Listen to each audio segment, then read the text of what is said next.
Ron, you've been throwing hookup lures for a long time. I have, and the reason is because I'm a true believer in the product. Just a quick story. Before I started guiding, I had a flats boat, and I used to bring it down to Flamingo. And back then, the only jig head that was available was made by a company called Cody Jigs. Sure. And it was a great jig head for that time.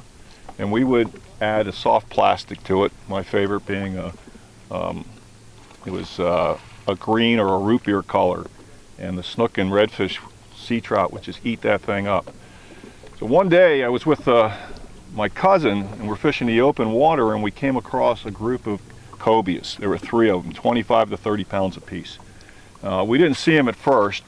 My cousin hooked up with a jig head with a Cody jig and a soft plastic, and he hooked the cobia, and we landed that fish fairly quick, and then we caught a second fish and put that one in the boat, but there was a third one there, and the third one was spooky and he wouldn't eat, so I knew if I could get some pinfish, we could catch that fish. So we ran to another area, caught some pinfish, came back. I put a pinfish on that Cody jig and threw it right at that cobia, and he ate that thing just like that. It was a bigger one of the 3, maybe 30 pounds, a little bit more.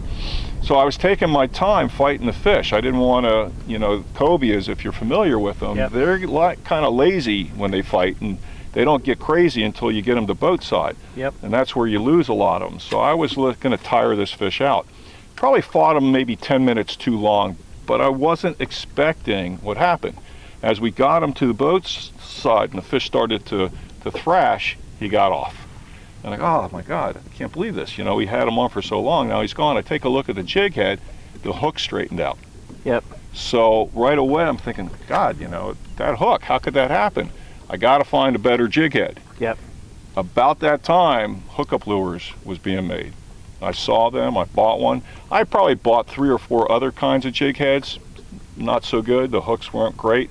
Then I found the hookup lures, and it was just night and day. Those jig head hooks were as strong as you could put tons of pressure on them, and you wouldn't bend those hooks, and they're still built like that, and that's why I continue to use them. That and the fact that they work. There's a lot of products on the market, but these things are top quality. Paint finish, the hooks, they just do the job, and the bucktails, really good as well. Yeah, it's real neat talking to you about the history of this company. I haven't owned it that long, and Right.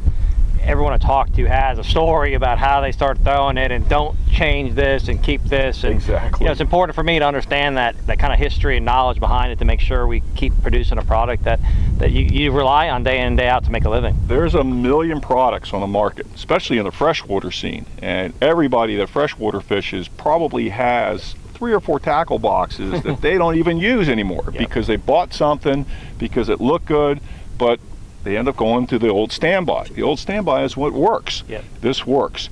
So once I found it, there's no reason to change it. Well, thanks for the history No, lesson. I no appreciate problem. it.